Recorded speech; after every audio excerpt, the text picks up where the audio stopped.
Hey guys, back this week with Josh's point of view from the Left 4 Dead 2 fanfiction that I've been reading that I wrote myself. Shush, we're not doing this. You're fine. You can come sit in here, but we're not gonna be loud. We're gonna just jump straight into Josh's point of view. Like I said last week, he's an important character, so you can't just tune him out. My nose is super itchy, I'm sorry. Oh my god. I sat back in my chair, staring at the ceiling. I didn't want to learn any more recipes or general business management. I was getting tired of the constant reminders that I had to follow different procedures in order to run my own business. I glanced at the clock on the wall. There were only a few minutes left, but the teacher loved to go on. I had everything I needed to start my own restaurant. I was just seeking further leadership education. Get in here. Oh, you're going to the bathroom. What do you want me to do? Hold your hand? Well, no, that's gross. You're pooping. Probably. I glanced at the clock on the wall. There were only... Oh, never mind. When the clock struck the time to go, I was out of there. I would graduate from the class soon, and I already had a small amount of money to hire people and stuff. I had a building that I bought that used to be a restaurant, so there should be some supplies already there. I don't think so, but maybe. I guess it depends on who owned it previously. I got home and opened my computer, heading over to my website to edit it more before publication. I needed to head home soon to visit Mom. I know Ellis would enjoy a visit from me. He and I were always close. I kind of miss him, to be honest. I suppose I miss Skylar too, but she was always a little annoying. She was my younger sister, after all. I finished my website design, sending it to a publisher and waiting for the results. I went through my emails and spam, eventually calling Mom to tell her I'd be coming over soon. She was excited to hear I was coming home, despite me calling so late at night. I fell asleep, having no classes tomorrow, and the day after being my last day. I'd see her as soon as I got my degree.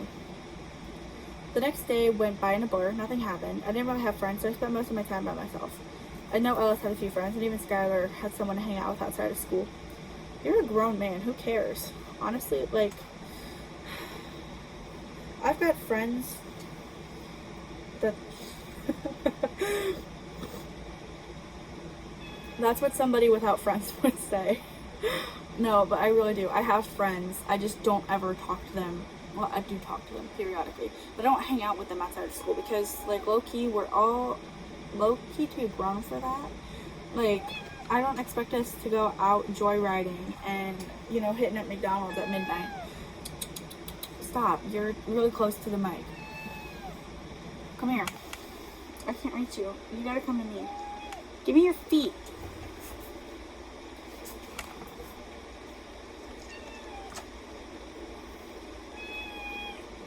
You've still got poop in your butthole. Go back to the bathroom. Nasty. No, you do. That's gross. But we don't, like, hang out a whole lot outside of school. We just talk. Like, message each other periodically. And it stinks.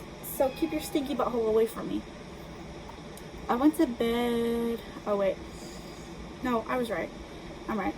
I went to bed early and woke up early the next day to go to my last day of classes. I was so excited to finally be finished with college. The ceremony would happen later at 7 p.m., but I would be getting out of here soon enough. Your butthole is nasty, so please keep it off of me.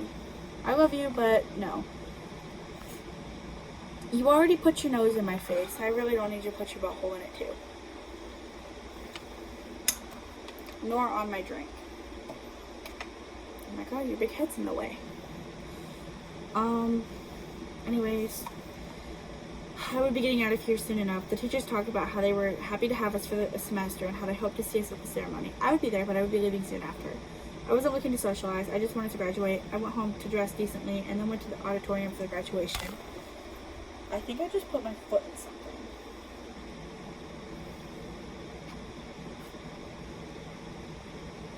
Thanks for the hugs, but, I don't know, it just felt wet and really gross. I'm crazy. Your butt stinks really bad. I just wanted to graduate. I went home to dress decently and then went to the auditorium for the graduation. I was a bit crowded, a little too much for my comfort. I ended up receiving my degree and leaving way early. I drank sometimes, but I didn't feel like staying for the party. A group of cute girls walked by, smiling flirtatiously as they passed me to go to the party. Maybe the girls were okay, but I didn't really want to just hook up with anyone. I wanted something that mattered. Someone who loved me. I went to bed early that night too, preparing to visit Mom and them soon. I hoped they would be okay with me popping in randomly. I knew I would be upset if my kid randomly came home. Okay, Josh, that says a lot about you. I fell asleep quickly and got up early to make the drive over there. It was around 9 when I pulled to the driveway, and Mom was outside on the porch swing while Dad was digging weeds out of the garden. They were up early. I waved to her and she hugged me when I got to the house. I was much taller than her. I got my hair from Dad. He waved to me from the garden and I nodded a hello. Mom and I went into the house and she called upstairs to Ellis and Skylar. Skylar came downstairs first and she smiled and waved. She was 19 and I was older than her by 6 years. Like that really matters. Ellis clawed into me with a hug and I laughed as I messed up his hair. How you doing, kid? I asked, and he smiles. I've been good. How about you? We missed you, man. He had a strong southern accent, kind of like our dad's. Our mom had a bit of it, but it wasn't as noticeable as Dad's or Ellis's. My nose is itchy. Good. I'm finally going to be able to open my restaurant soon. I just graduated yesterday. Woohoo! Ellis cheers and Skylar claps. Ellis, you have a thing for saying woohoo. It's about time, she teases, a smile on her face. I roll my eyes. She could be so bitchy sometimes. Haha, you still haven't done anything with your life. Shut up. I noticed Ellis's friend Dave standing in the corner and I smiled. Hey man, what's up? We shook hands and he shrugged. Nothing much. We were just working on our auto shop name. We met Ellis, him, and Keith. Keith sat on the stairs, a sly smirk on his face. Ellis didn't know why I didn't like him, but I didn't want to ruin the poor kid's view of his role model. Oh my god, the story! I forgot this was here, and it's an amazing story. I forget exactly what happened, but it's hilarious. Back in kindergarten, we were friends. We used to hang out after school and stuff, or go to the park while our parents chatted with each other. We used to hang out even after he got held back, until he met Ellis and when Dave started hanging around more. We were 10 and Keith had convinced me to sneak out at 2 a.m. and we went to the graveyard not too far from my house. I saw something and I told Keith about it and he laughed at me. I was being a baby, according to him. We were waiting until 3 because Keith wanted to see something, but I was already ready to go. Suddenly I heard what sounded like a woman crying and Keith must have heard it too. We both perked up to listen and he started looking around. I heard something else, something rustling in the bushes. Suddenly Keith ran right past me, calling for me to run too. I did. When something grabbed me, I screamed and fell, turning to see a hand holding my ankle. I screamed like a girl, peed myself, and kicked at it frantically, trying to get away. Whatever it was released me, and I ran back to my house, terrified. I ran to my room and dove under the covers, cowering and hoping the thing didn't follow me. Sorry, I think she dropped some poop on my desk, but I don't know.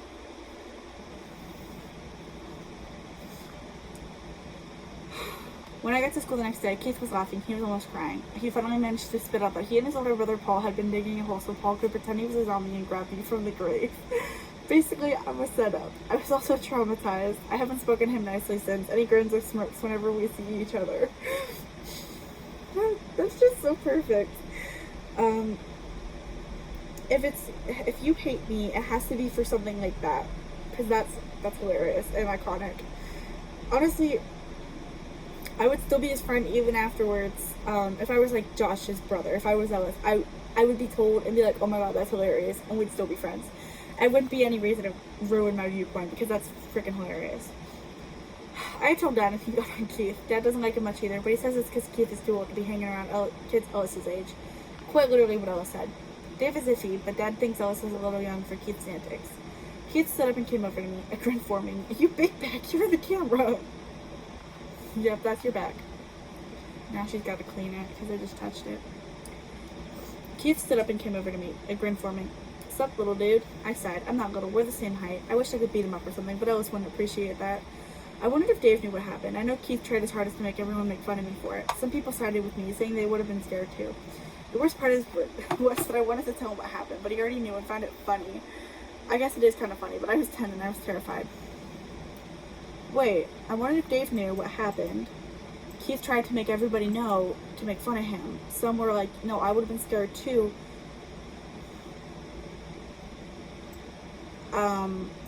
So who knows and finds it funny? Dave? The worst part was that I wanted to tell him what happened, but he already knew and found it funny. Dave? Is that who we're still talking about? If so, I need to fix that, because you said, I wondered if Dave knew what happened. I guess you answer your own question there, but okay.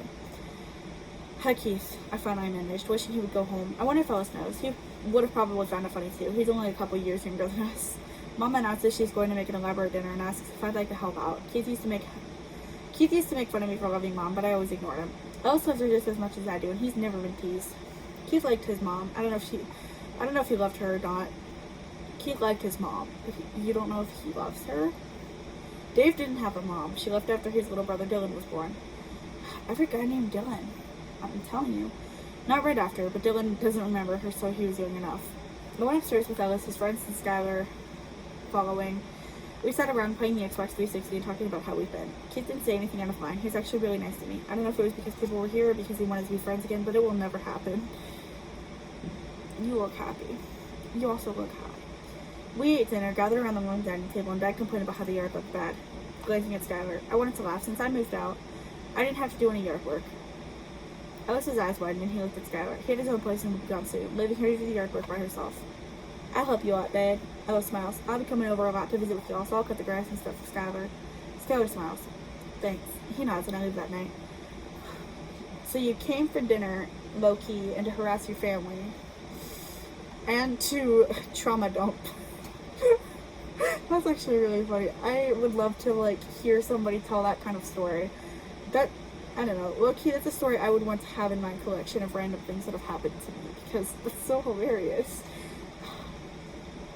I don't know, if it's funny, I'm gonna tell the story. I don't care if it's oversharing or if it's TMI. If it's funny, I'm gonna tell people, because my job is to make people laugh. And that definitely makes me laugh. The next morning, I head over to the building where I'd be placing Josh's cuisine. Very original name. I came up with that all on my own. The trucks with the furniture were expected today, and I wanted the floor nice and clean. I was going to have chandeliers hanging up so my restaurant could look fancy. I wanted it to be somewhere special, somewhere people would propose to their girlfriends. I smiled, hearing trucks outside, and knowing it was time to bring in tables. The kitchen supplies were already hooked up, waiting to be stocked, and I needed employees. I had a few people call, asking to set up an interview, and I had a busy schedule starting next week. The men in the truck helped me bring in tables and chairs and other booths. There had already been some tables in here since it had previously been a food establishment. I rearranged the place when the men were done, and I began the interviews as soon as some people said they could come in. I got everything I would need, and finally Josh's cuisine was official. This happened over a couple weeks, not a couple pages. People poured in, boosting the popularity, and I went from table to table, often talking to my customers and making sure they were happy. Honestly, so obviously I work at a McDonald's. I have for a while now, almost 2 years. Actually, yeah, literally tomorrow, for the day I'm filming this, is my 2-year anniversary at McDonald's, which is kind of crazy. If you don't count the 3 months I had left, but they don't, because I was still in the system and I plan on coming back. But that's a whole other story though. We're told to, if someone's eating in the lobby, we're told to go like check on them from time to time. Be like, hey, how is everything? How was it? Do you need anything else? And I'm the only one that does that. Like, I don't know, maybe it's for brownie points or something, but like, as long as they look approachable, because some people are really mean.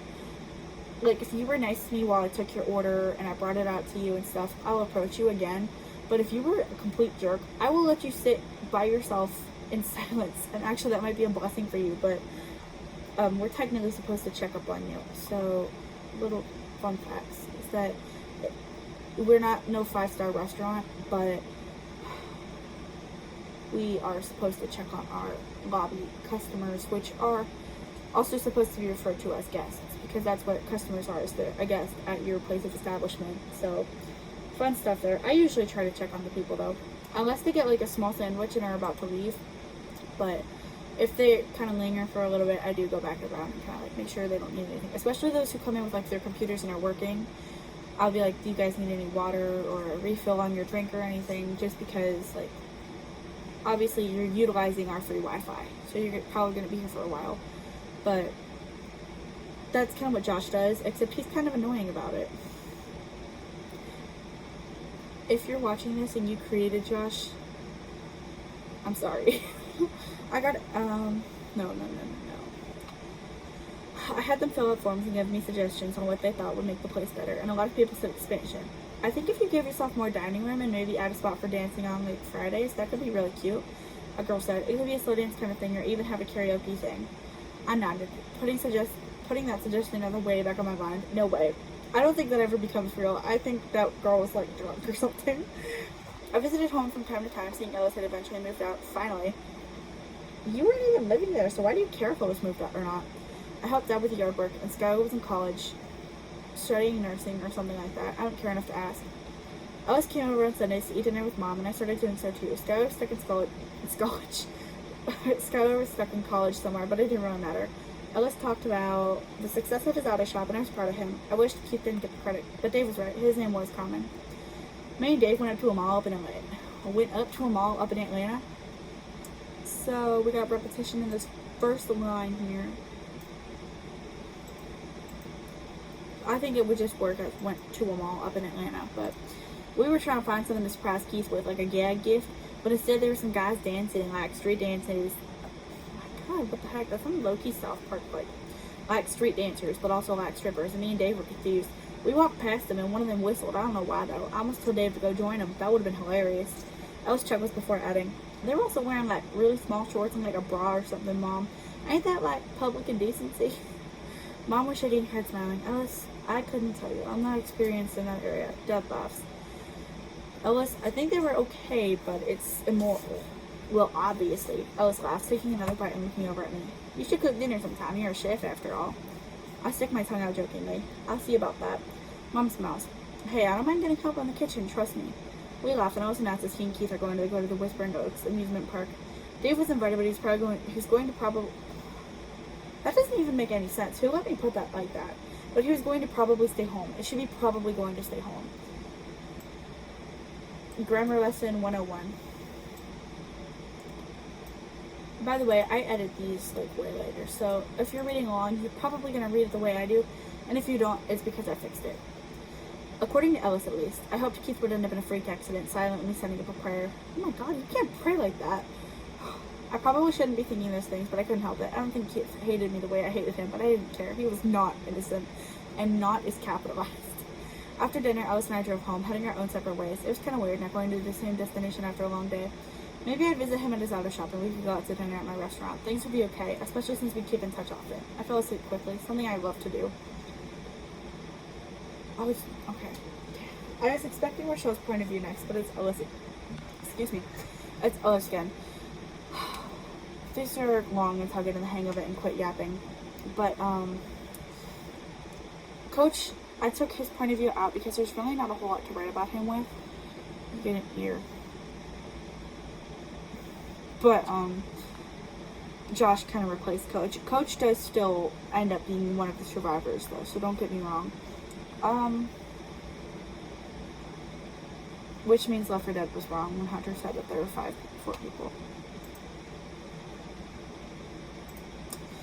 But that's it for Josh's point of view. And next week is Ellis. I hope to see you guys. Thank you for watching. Bye-bye.